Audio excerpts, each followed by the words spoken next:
আজকে দুঃখজনকভাবে বলতে হয় আমাদের দেশের যোগ্যতার মূল্য নাই। যোগ্যতার মূল্য নাই বিধায় আমরা গত 16 বছর একজন আসিফ চৌধুরী আবিষ্কার করতে পারি নাই। দালালরা ছিল, এরা আমাদের প্রতিনিধিত্ব করছে, এদের পেছনে যারা হচ্ছে গিয়া তেলায় তেলায় চলতে পারছে, এদেরকে সেসব সুযোগ সুবিধা দিচ্ছে। যাদের টাকা পয়সা ছিল তারা আরো ধনী হয়েছে, দরিদ্ররা আরো নিচে নেমে গেছে। আমাদের দেশের অর্থনৈতিক অবস্থার এরা 12টা বাজিয়ে দিচ্ছে। বর্তমানে আমরা চাই দলমত নির্বিশেষে ডক্টর ইউনূস স্যার অ্যাটলিস্ট প্রয়োজনীয় যে সংস্কারগুলো আছে, নির্বাচন তো হবেই, এটার বিরুদ্ধে আমরা না, আমরা নির্বাচনের মাধ্যমে আমাদের সরকারকে চাই, কিন্তু বর্তমানে আমরা চাই অন্ততপক্ষে ডক্টর ইউনূস স্যার আমাদেরকে আরও অ্যাটলিস্ট প্রয়োজনীয় যে বাধ্যতামূলক সংস্কারগুলো আছে, দেশের শিক্ষা ব্যবস্থা আমাদের এখনো ডেভেলপ করা লাগবে। আমাদের চাকরি নাই, এই চাকরি সংস্কারের জন্য আমাদের সরকার ইতিমধ্যে কাজ করছে, বিদেশি বিনিয়োগ আসতেছে, আমরা ইতিমধ্যে এগুলো ভিজিবল আমরা দেখতে পাচ্ছি। অ্যাটলিস্ট এই আর 2 থেকে 3টা বছর যদি এই বিষয়টা কন্টিনিউ থাকে, আমরা আশা করি আমাদের বাংলাদেশের ভালো একটা পরিস্থিতির মধ্যে আমরা নির্বাচন করতে পারবো, আমাদের বাক স্বাধীনতা থাকবে।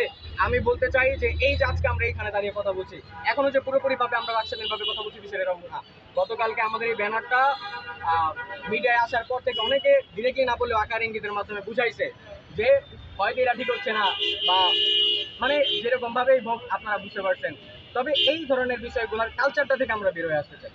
আমার দলীয় কোনো ব্যাকগ্রাউন্ড নাই, আমি কারোর পক্ষে সাফাই গাচ্ছি না, আমি দলমত নির্বিশেষে একজন মানুষের সাপোর্ট করি, সেটা হচ্ছে ডক্টর ইউনূস। ওনার আমাদের কাছ থেকে নেওয়ার মতো কিছু নাই। এই লোকের আন্তর্জাতিক মহলে লবিং থেকে বলেন, ওনার ফাইন্যান্সিয়াল স্টেটমেন্ট থেকে বলেন, ওনার সব কিছু আছে।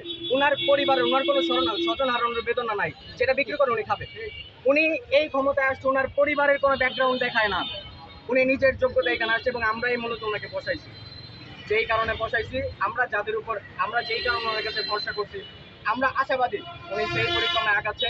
আর কমপক্ষে আমরা যদি 2টা বছর 3টা বছর ইউনূস স্যারকে পাই, অন্ততপক্ষে আমরা প্রয়োজনীয় সংস্কারগুলো করতে পারি। আমরা আশাবাদী যে আমাদের যে দুর্ভাগা বাঙালি আমরা আছি, আমাদের চাকরির অবস্থা খারাপ, শিক্ষা ব্যবস্থার অবস্থা খারাপ, মানুষের নিম্ন আয়ের মাত্রায় মানুষ হচ্ছে বসবাস করতেছে, আমরা আশা করি এই সিস্টেমগুলোর কালচার থেকে আমরা বেরোয় আসতে পারবো, এবং আমরা একটা ভালো একটা বাংলাদেশ আমরা গঠন করতে পারবো ইনশাআল্লাহ। আর আমি আরেকটা বিষয় বলতে চাই যে আমরা মিডিয়াতে দেখেছি সবাই মোটামুটি আমরা আশাবাদী, অ্যাটলিস্ট আমাদের পাবলিক ইউনিভার্সিটি, প্রাইভেট ইউনিভার্সিটি, মাদ্রাসা, হাই স্কুল থেকে শুরু করে যত প্রকার আমার ছাত্র ভাই বোনেরা আছে, আমরা সবাই অন্তত পক্ষে যারা দলীয় লেজুর ভিত্তিক থেকে বের হয়ে স্বাধীন চেতা মনোভাব রাখি, তারা প্রত্যেকে অন্তত বুঝি যে ডক্টর ইউনূস সাহেব আমাদের জন্য দরকার। আমরা নারায়ণগঞ্জ থেকে আহ্বান জানাই, আপনারা নিজ নিজ জায়গা থেকে নিজেদের ইচ্ছাটা পোষণ করুন।